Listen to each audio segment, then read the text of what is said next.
we're here today to talk about how not to get fooled. But I actually want to start somewhere a little bit counterintuitive, which is the importance of trust. Trust is one of the fundamental forces of good in the world. It's the basis of globalism. It's the reason that we're able to believe that the person sitting next to us isn't going to betray us. And ultimately, trust is one of the things that keeps society together. Trust is the belief that even though things might appear to be zero-sum, they could actually be positive-sum in the long term. So here's what we know about trust from the research side. Societies with higher levels of trust tend to do better. They have stronger institutions. They do better economically. So over time, across the world, across societies, it seems that cooperation actually ends up winning out over antagonism.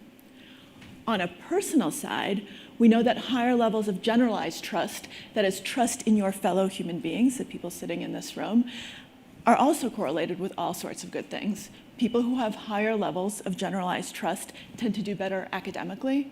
They're happier, they're healthier, they take more risks, they start more businesses. They seem to be smarter. In one study from Oxford University, higher levels of generalized trust were associated with a 34% increase in verbal IQ scores. So trust is good, and it seems that trust is natural, that this is actually our default state, and that it's distrust that is learned. Let me give you an example. In one study at Stanford University, the psychologist Roderick Kramer had two groups of people play a game of trust. One group wasn't told anything. They just said, play the game to the best of your ability. The other group was told, keep an eye out on your fellow participants. Be a little wary of them. Who knows what tricks they might be up to?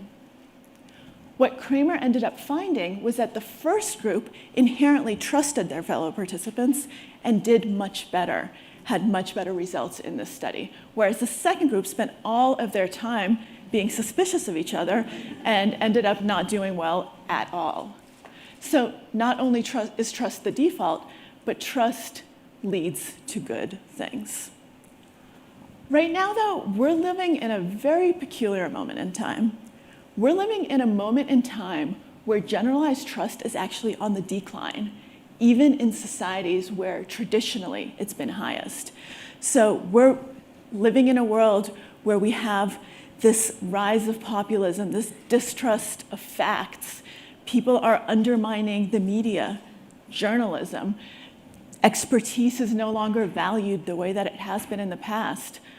People, when I write something, distrust my job and say, fake news, hashtag fake news. So what do we do? How do we recapture trust, but do so in a way so that we're trusting in the right people and the right things, and not the wrong people and the wrong things? So I have a slightly non-traditional background. I'd like to call it one of the more creative uses of a psychology PhD in recent memory. So first, I spent a long time studying how people make decisions in the lab. Then I wrote about it. Then I spent a few years with con artists, figuring out how hope, how trust, how deception, how all of these things we're talking about today play out in the real world. And then I became a professional poker player. So I like to call it one of the best uses of a Harvard degree of all time.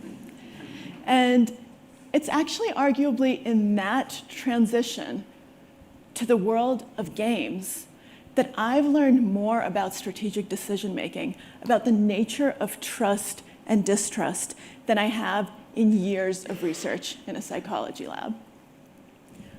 Poker is a really interesting game.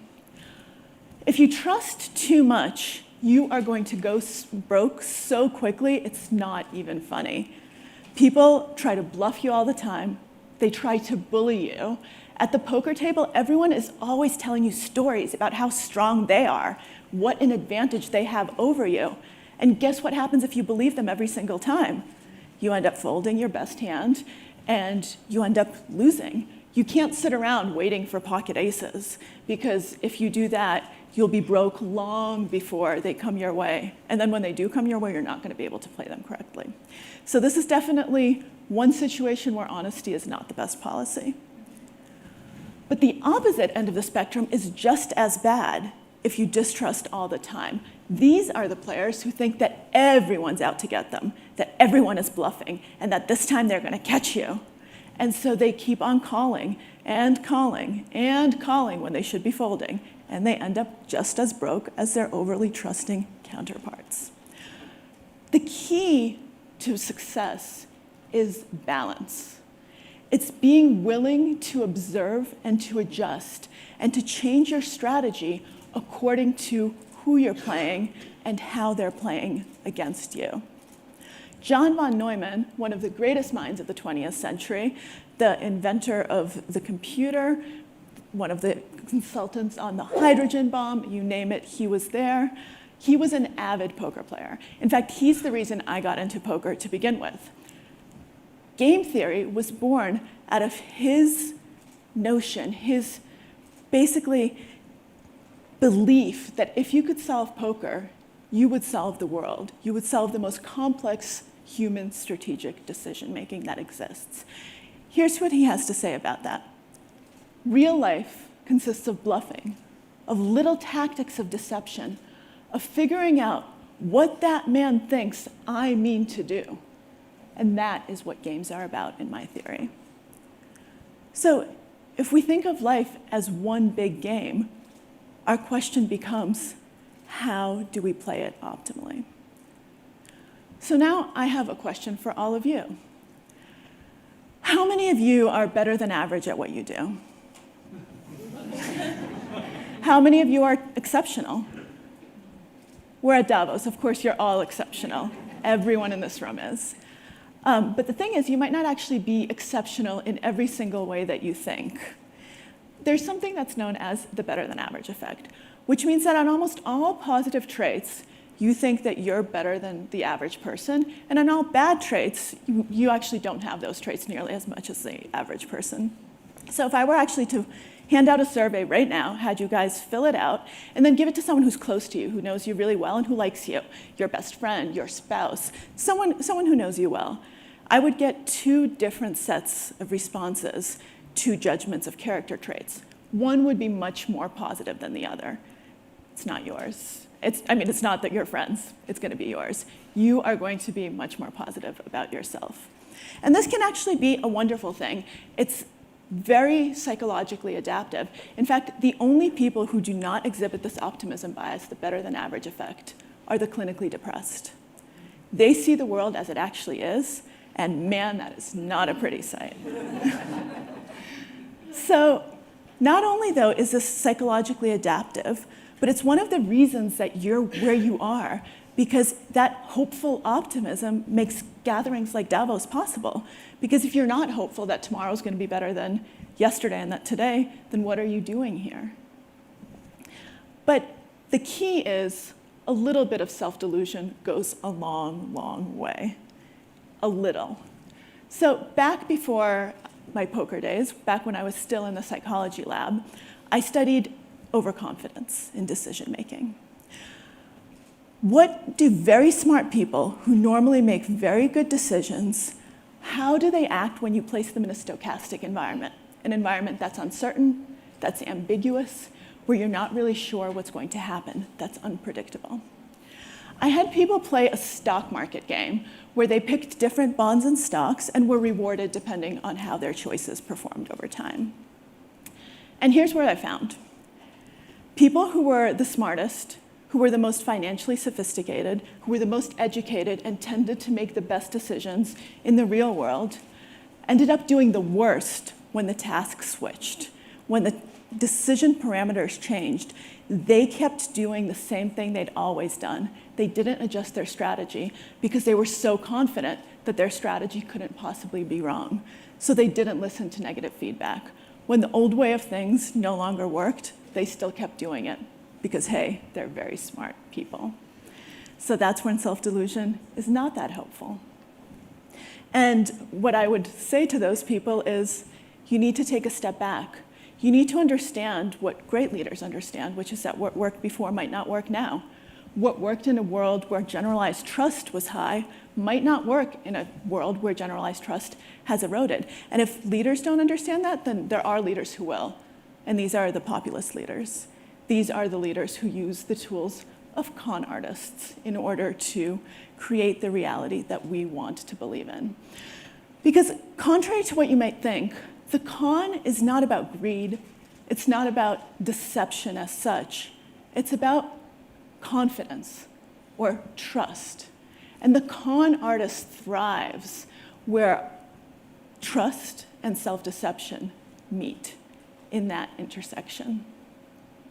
So one of the things that the con artist loves to do is feed on hope, feed on trust, feed on our optimistic belief that we can be in the best version of ourselves, that we're living in the best of possible worlds.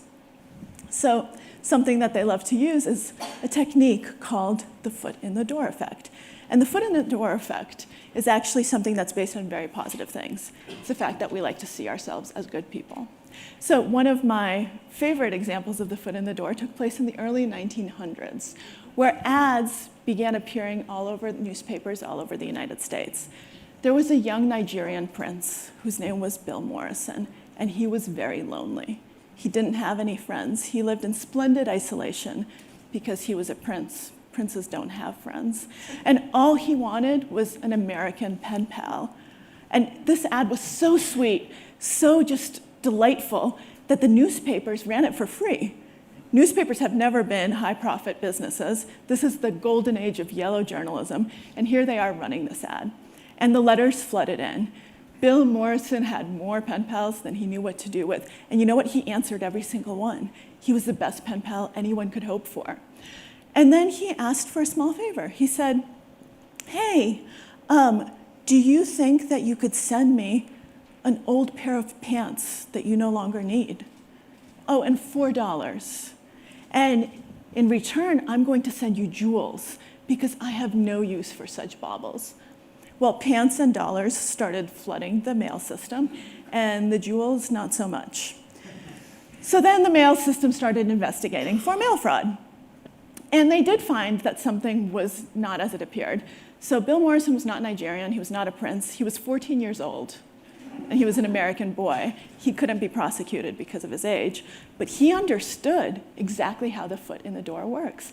People want to be do-gooders. They want to help this poor lost prince. And so that's exactly what they do. This is a con artist technique, but it's something that we might do well to understand and to use in our everyday life. And before you say, oh, but I'm not a con artist, why would I do that? Remember what one of the greatest scholars of the con, David Moore, wrote back in 1940. If con artists operate outside the laws of society, we must remember that they are not much further outside it than pillars of society who go by names less sinister. For every Bill Morrison, you've got an Elizabeth Holmes right around the corner. So poker is, in some sense, the most zero-sum game that you can imagine. I win, you lose. You win, I lose. Simple, right? But if you actually look at it strategically, it becomes clear that poker, you can't look at it that way. It's a repeated interaction. It's an ecosystem. And over the long term, it's not about any given hand or even any given game. It's about the health of the ecosystem. It's about keeping players happy and keeping them coming back. Otherwise, you're not going to have anyone to play with. So when I play poker, I don't subscribe to the whole hoodie, dark sunglasses, glaring at you, I hate you mentality. Instead, I like to talk to people, engage with them, be interested in them. Not only does that make the 12 hours or so I spend a day at the poker table much more pleasant, but there's a pretty good strategic consideration, which is that I've taken the time to be nice. And poker is a game of small edges, of decisions in each hand where you can play the hand in any number of ways, some much more aggressive than others. And if someone decides a few % less often to take an aggressive line against me, or to target my opponent instead, then I win. Even if it's not everyone, even if it's not all the time, that small percentage advantage makes me more money because they're not actually being as aggressive against me because they think I'm a nice person.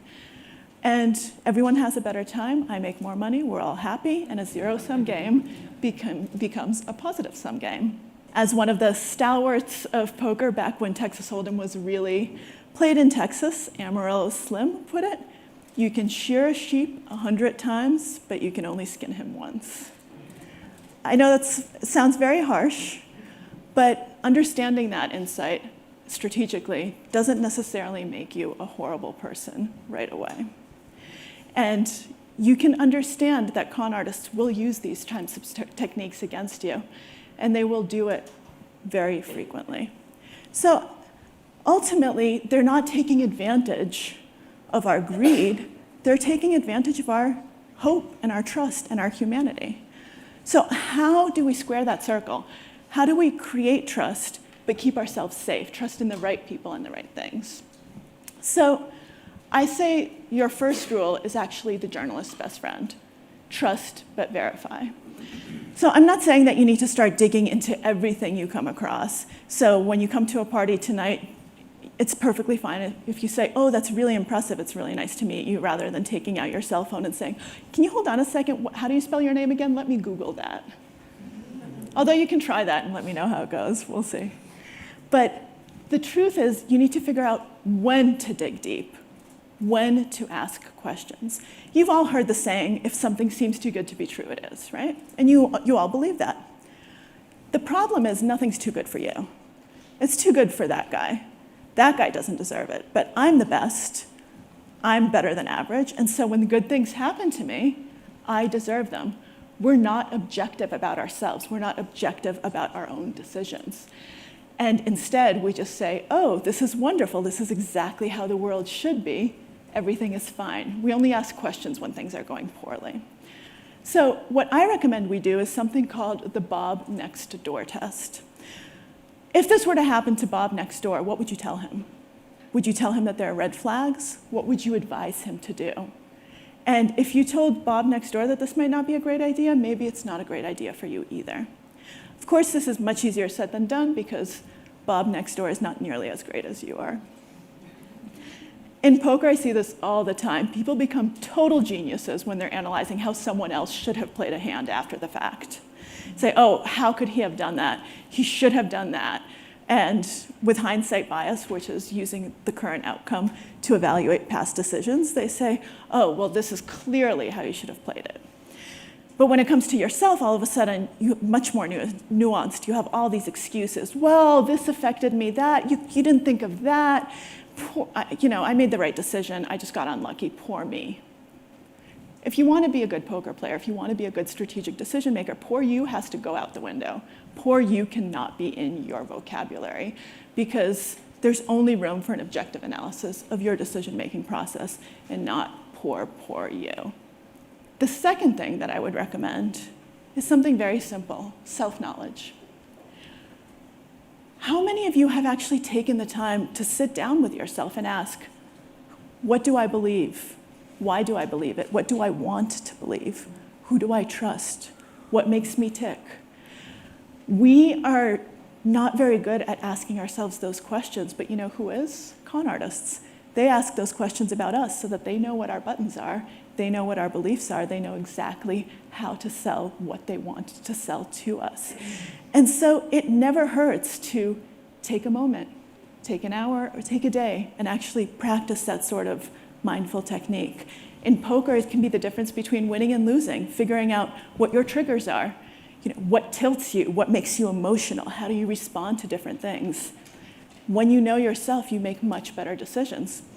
The greatest game theorist of all time, Sun Tzu, said, know your enemy and know yourself, and you not need fear the result of 1,000 battles. So take that time and actually get to know what you hope, what you want to hope in, what you want to believe. And I think you'll be surprised to see that the trust that you thought you lost is being reborn in a sense. Ricky Jay, the great magician and also a student of the con, once gave an interview to the New York Times where he said that he wouldn't actually want to be the type of person who couldn't be conned. I would not want to live in a world where we can't be conned, he said, because that would be a world where we couldn't trust in anyone or anything. And that doesn't really seem like a world worth living in. So let's bond together and try to build one that is. Thank you.